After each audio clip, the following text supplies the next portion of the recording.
collection of books was considered the greatest in the Greek world.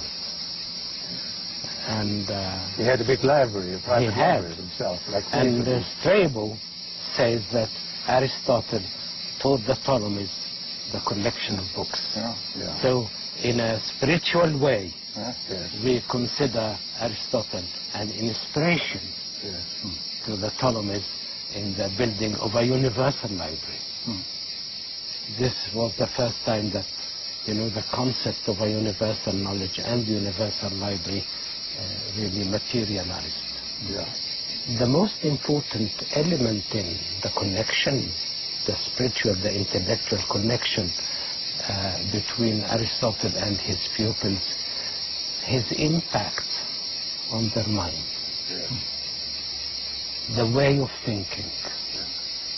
That way of thinking could ultimately disagree with what Aristotle thought, but the way of thinking is the secret of reaching the truth, understanding things as they are and not as they were told to be. Yes. Well, I have to say the most important thing is that together they read Homer. This is beyond doubt. Alexander's copy of the Iliad was Aristotle's edition of the Iliad, and it is here, sitting here, that the boys will have heard in detail the wondrous stories of the anger of Achilles, the terrible loss of Patroclus. It is here with Hephaestion, his future Patroclus, that Alexander is fired again by the ideals of the Homeric world with which he lives and which motivate him, as they later pass to the next great natural king in Greece, in the Hellenistic world, King Pyrrhus in Epirus, also motivated by the same Homeric heroic world as Alexander. The fundamental, the basic knowledge here was based in two parts. First is the meaning of endelechia. Endelechia. It means in Greek αυτό το τέλος έχει. To have inside the proofs. The other part is virtue. The main education. That means to have knowledge, to be intelligent. The second is to be brave. The third is to have justice, to believe to justice. And the fourth, look, very, very delicate meaning. If you are going to make some good to someone, don't do that waiting for some reverse donation. Yes, combined also esoteric knowledge, because generally speaking, Greek culture had both sides, like it had Apollo and Dionysus. It also had the rational and the irrational in perfect balance. It is the balance, the element of balance, which we found in sculpture, in everywhere in architecture, in poetry, in the way of thinking. And would you say that Aristotle combined this balance more than, say, the other great philosopher, Plato? Plato usually started with the idea and then tried to work it down to earth. Aristotle started with facts. That's right. In all his works, he is collecting past history. The first scientist. Of botany, of animals, of politics. I mean, collecting facts first. And examining the facts, he comes out with a conclusion which is better than the other, or which is the cause of the event. Which is the scientific approach. And we see this very practical approach and realistic approach. Alexander, throughout his conquests, he had an eye on nature and he accompanied with him another battalion of scholars to examine, botanists, study, botanists and engineers.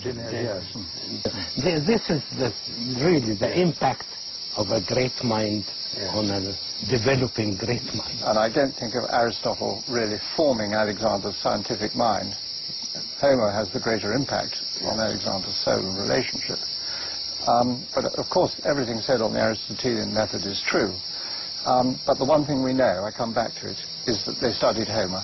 Yeah. And that is so important. Alexander seeing himself as the new Achilles, and the rivalry with Achilles, the idea natural to him of knowing no fear, standing in front of the army. But you must remember the boys are young. By the time they are 15, 16, they have left. And normally advanced philosophical studies would be waiting until you are a bit older.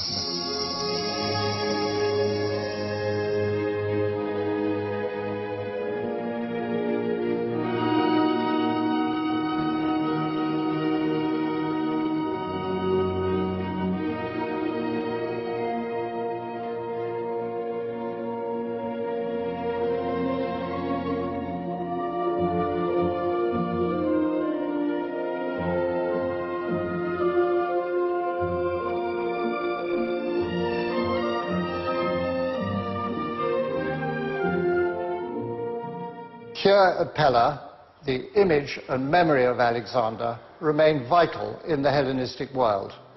People kept small marble statues of him, either figures modelled like Alexander, with the small horns of Pan, the idealized head of Alexander, modelled on the portrait of himself, which Alexander, like a great film star, had controlled with his official sculptors, or memories of great days in his service, the great mosaic of the lion hunt, showing that moment when Craterus the Macedonian had saved Alexander, the great lion king, head-on in conflict with the lion, and possibly the mosaic in the very house of Craterus's Macedonian family, where they could look down on their grandfather's great exploit in the days of service with Alexander, or dine in a nearby house with the image of Dionysus as if coming on an Indian leopard, as they had discovered the traces of Dionysus in India, in Alexander's army. His memory, his ideal, his idealized beauty, and his achievements lived on for 300 years and more. Yes, indeed.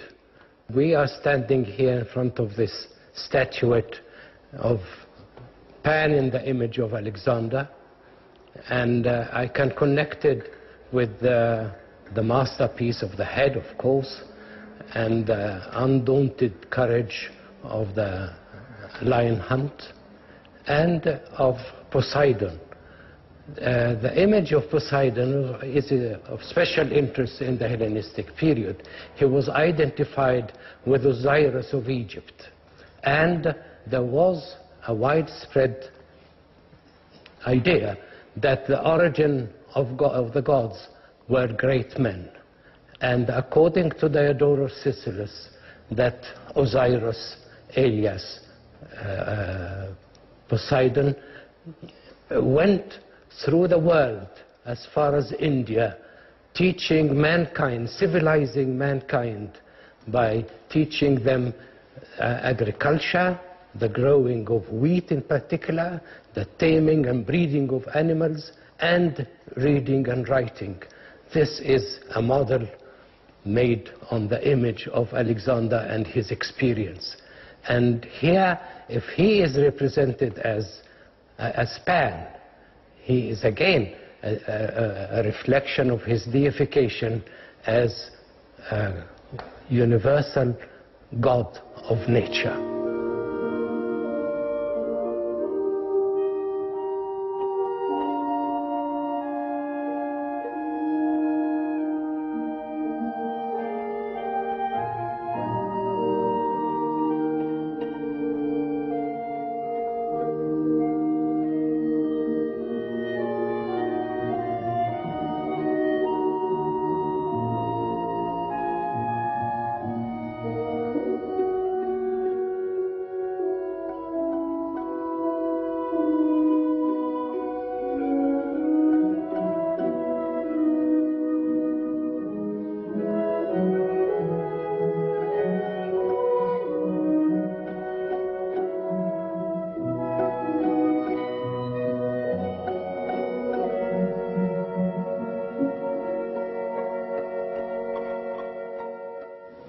Il reste un autre domaine que nous n'avons pas évoqué, du moins en détail, qui est la langue.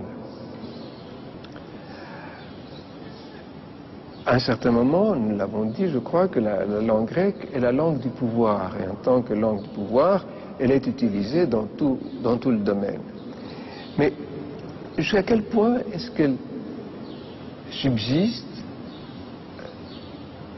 et si jamais est-il possible d'affirmer qu'elle a survécu à la fin des structures politiques grecques?